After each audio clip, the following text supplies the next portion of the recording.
Hey everyone, so the pause button. Why would you pause copy?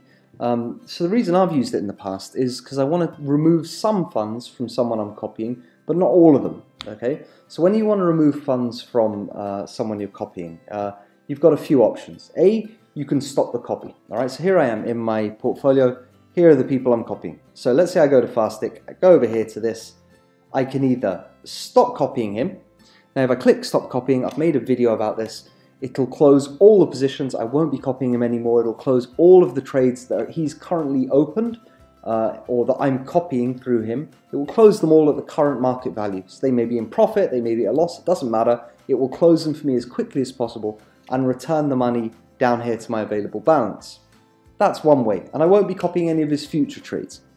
The other way I can do it is I can go here to remove funds, and I can click and I can see it. At the moment it will let me remove $7.39. So it will only let you remove the funds which aren't currently being used in active trades.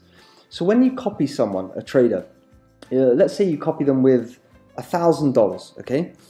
They may or may not use all of that $1,000 in active trades. So they'll use a certain amount of the money to trade with, and it will build up over time. Sometimes it will be less because they're waiting for a good opportunity. Sometimes it will be more, whatever.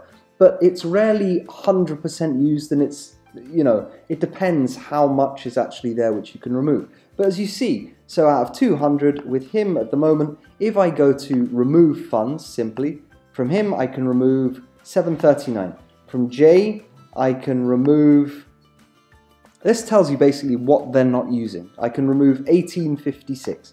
If you want to see what they are using, you can click in, let's go to J, click in, and here's them within my portfolio. These are all the positions I'm copying via them. Go to the bottom, and you can see total open.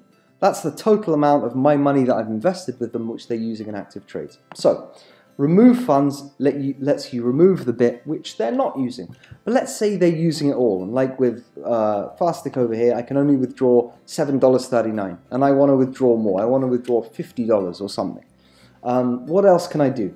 Other thing I can do is I can click into him in the portfolio. These are all the trades that are open, remember, that I've copied via him, and I can press this X, and I can shut them all down. So if I press X here, I'm not worried to. Let's press X here. I can close the trade manually. I can close any of the trades manually. The problem with doing that is we copy these people because we trust them to know when to open a position and when to close a position, when to take the money. So to do it manually sort of defeats the purpose, you know, to go in manually and just start closing them. And then once I've closed them all, then I can go to remove funds again, and I'll be able to remove more because that money where I've closed the trades, it's freed up. It's not being used anymore. I can withdraw it back to my available balance.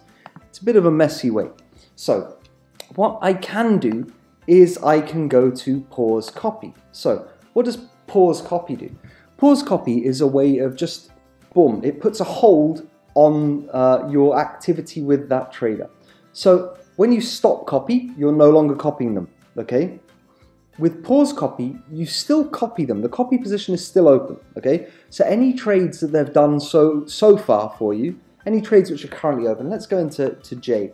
If I pause the copy on J, these trades which are currently active via J, they stay open, all right? He'll still close them when he sees fit to close them, hopefully in profit or at the best time. I trust him to know when to close them. What it does is it keeps the old ones or the current ones still active, but if he opens a new trade, I won't copy that new trade. From the time I press pause, which is here, so I go here, and I can press pause copy.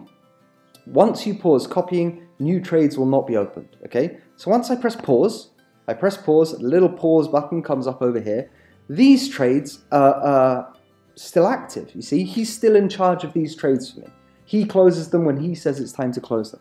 But if he opens another trade now, or in 5 minutes, or in a day, or whatever, I will not copy that new trade, okay? And I won't copy it until I click here again, and I press resume copy. When I press resume copy, goes back to normal. Any new trades he opens, I will also open. So what effect does this have? Okay, so if I go down again, let's say I'm copying him with 450, and if I go down to total open, I can see 317.89, all right? So whatever's open being used in active trades, I can't withdraw that money, okay? Now, The rest of it I can withdraw. I can go back and I can go to remove funds and I can withdraw it, and when I press boop update, it will suddenly show up here in my available balance. Now when I've paused the copy, every trader, Jay for instance, you can see how frequently they trade. You go to their profile here, go to his actual profile and go to his stats, and at the bottom you can see that he makes 33.36 trades per week, which is an awful lot. Jay, frequent trading, okay? Now what does that mean? That means that around 33 times a week, Jay will close one position and open a new one. He's generally got to close something in order to open a new one. Unless he just keeps pumping money into the system, he's only got a certain amount of money. So he usually has to close an old trade and open a new one. So if I've paused the copy, he'll close the old trade, but he won't open that new one. So some money will be freed up. It won't be in open trades. Do you see what I mean? The money that is being used in active trades will start to go down and down and down. And the rest of that money, which isn't being used in active trades, the amount I can withdraw, that is going up and up and up. So pause copy is a way to actually just do that, to let the amount of money that you can remove from any person you're copying, to let that build up so that after a while you can remove it to your available funds and then resume the copy, okay? So it's a good way to withdraw money from a trader. That's the use I've found of it so far. Actually, it was a trader, one of the people I'm copying, who pointed this out to me. I hadn't thought of it before, but it's a very clever way to make sure that they're still copying the active trades. They're still managing the active trades. They'll sell them when they see good and fit to sell them. That's why we copy them, because we trust them. But the new ones, won't copy them for a while, and that money that I can withdraw can build up, take it out, I've got that money, I can go use it to copy someone else or trade manually, and then when I'm happy I can just press resume copy and it all goes on as normal. So there we are. That's one way of using pause copy. So you can, over here, just simple pause copy. I've paused the copy on him. You'll see the big thing pop up over his face. It's easy to see that he's the paused guy out of these three. And then when I want to, just go back and resume copy, and we're back to normal. There we go.